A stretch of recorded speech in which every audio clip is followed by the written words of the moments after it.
Mastering this single skill, trust me, will transform you in many ways. It'll change the way you look at yourself, and it will change how people look at you, at your workplace, in your relationships, with your friendship.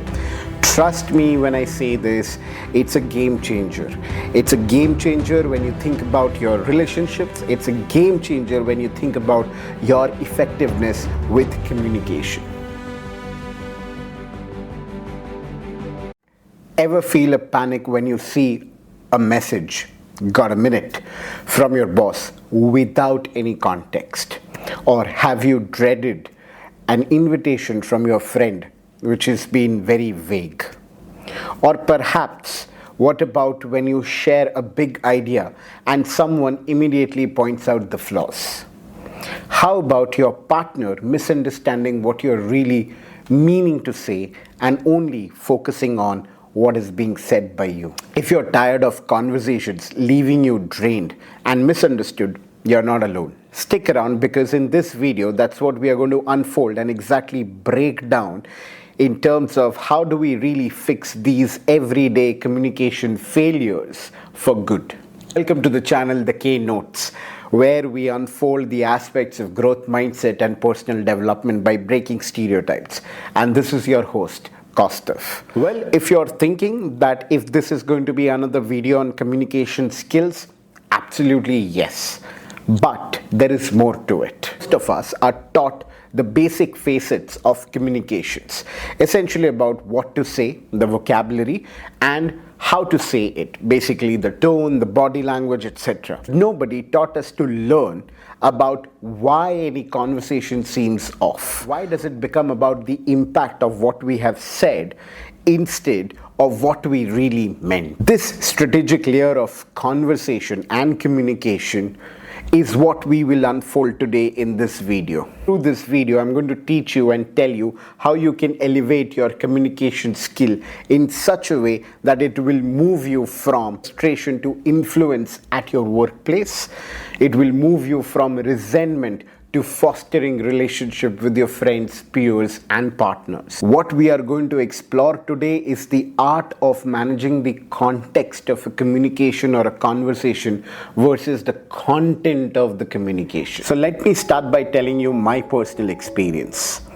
In my last job, I used to get these bursts of inspiration. I'd see a path to something amazing, a new campaign, a new idea, a better process. And I'd get so energized.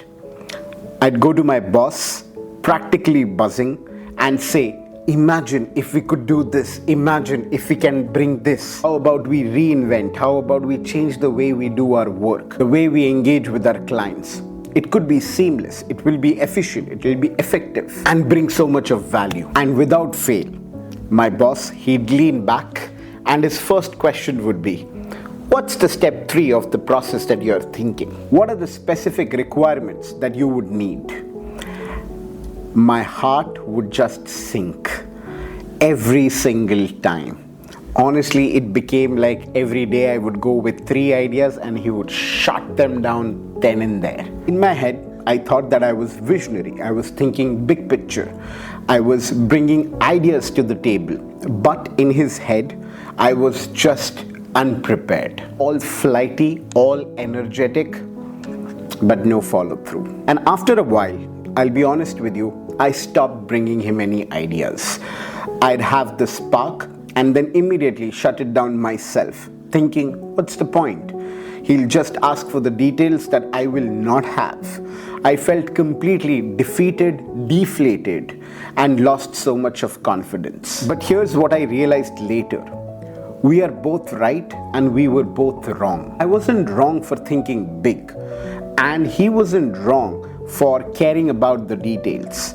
The failure was that we were speaking completely different languages with each other. I was speaking big picture, he was listening in practical execution. I missed the fact that he needed a blueprint to trust my vision. He missed that I needed a little green light before I could even start drawing the blueprint. We were stuck in a cycle where my strength felt to me as a weakness, his strength felt like a roadblock to me.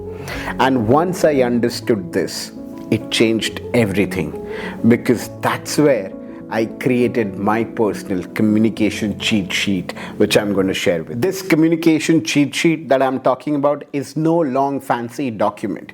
It's a simple 3-question list that you got to ask yourself, and when you are able to answer them, you need to ensure that you apply into your day-to-day interactions, either at your workplace, your personal front, your friends, social circle, etc. So what is this cheat sheet all about? It's about these 3 questions. Question number 1: what's the best way to work with me? Ask yourself this.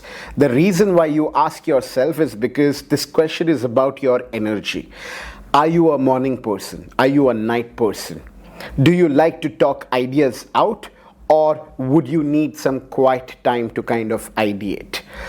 Do you love, or do you prefer big group discussions, or do you like those one-to-one conversations? What really works best for you? And there's no right answer. It's just a reflection of who you are, and you got to be honest about it. When I think about myself, my answer to this question of what's best way to work with me, well, I'm a morning person. Talk to me before the sun gets down. My brain stops working after 5 o'clock in the evening. Absolutely yes. And that's who I am. There's no right or wrong about it. And well, whenever there is an ideation, there is a strategy discussion, etc., I take time to process and understand. So do not expect an immediate reaction if something comes up. I will take my own time. I love deliberation, I love debates, and I love discussion in groups. That's who I am. Now imagine if this aspect of me, how I work, is known to my key stakeholders, what value can it generate for me and the people around me? Let's come to the question number 2 of my cheat sheet. The question number 2 is, what's the best way to talk to me? Very, very important, because this question saves you a lot of hurt feelings. How do you like to communicate? For example, if it's extremely urgent, just call me. Don't email, don't text, just pick up the phone and call. Please don't send long voice notes. I forget them. And another aspect is, how do you really like the feedback? Well, when it comes to me, I like something which is extremely specific, which is action oriented, and most importantly, has a clear mention of what needs to be changed and worked on. What's the bigger picture? You give me the bigger picture, forget about the how. I will get there. But those are essential aspects of how I would like to receive a feedback. Now imagine this being shared with someone at your work or even with your friends, right? A lot of times we might engage in those personal aspects. You kind of negate that by calling it out. What's the best way to talk to you? The last one of the last question of my cheat sheet, question number 3. How can you help me to do my best? And this is a very, very important question. I think one of my favorite questions.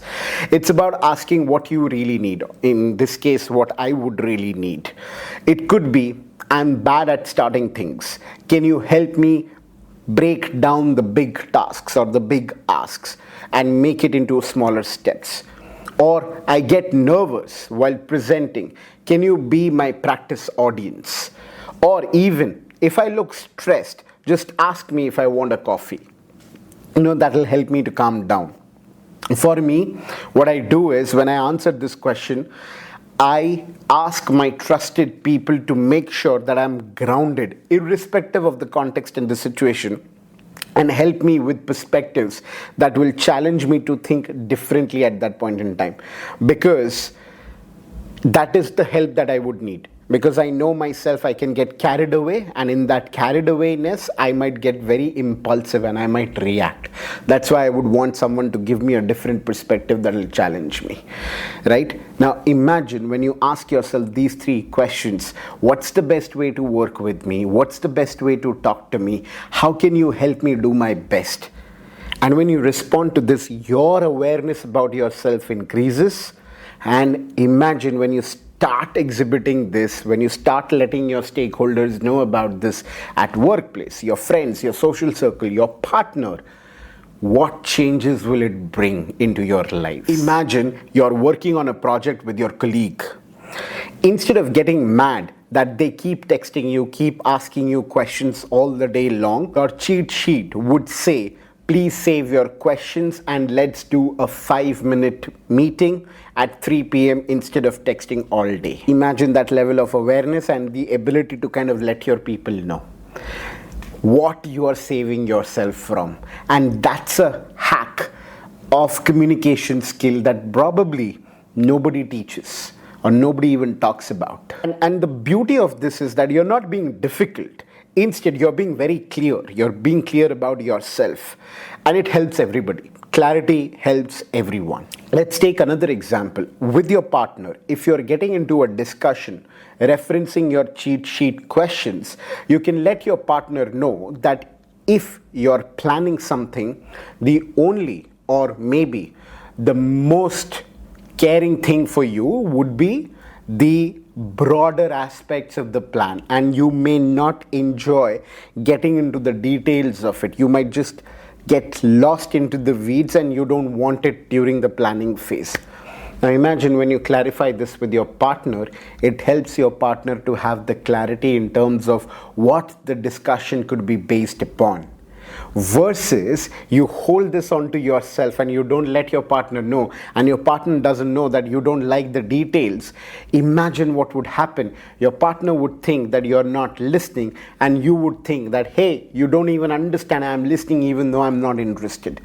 That's what you avoid when you have a cheat sheet for yourself. And on that note, let me give you one simple task for this week. Just answer these 3 questions for yourself. You don't even have to show it to anyone yet, but just answer them. You can pick up your phone and go get into your notes tab and just write these questions and respond to them whenever you can. Because step 1 is to elevate your own awareness first and then let others know. And what are these questions of the cheat sheet? Summarizing again, question number 1, what's the best way to work with me? Question number 2, what's the best way to talk to me? Question number 3, how can you help me to be my best? I urge you to do this and apply, and trust me, and I'm repeating myself like a broken record, you will see yourself how you have transformed. If this made sense and felt doable, please give this video a thumbs up. That's extremely encouraging for me personally. And if you want more simple, no stress tips like this, hit that subscribe button. More videos are lined up for you. Follow me on Instagram. My intent is to break these concepts which are extremely important and which we only realize only after a point in time when life hits us hard. And I would want to break those stereotypes and bring some new learnings through the process of unlearning and learning. Tell me in the comments, what's that one thing that you would add into your cheat sheet? And remember, you're not the problem to be solved. You are a person to be understood. Thank you for your time. Thank you for being there. And I will see you soon. And I hope that this learning for the last few minutes would have helped you, will help you to be a better human being.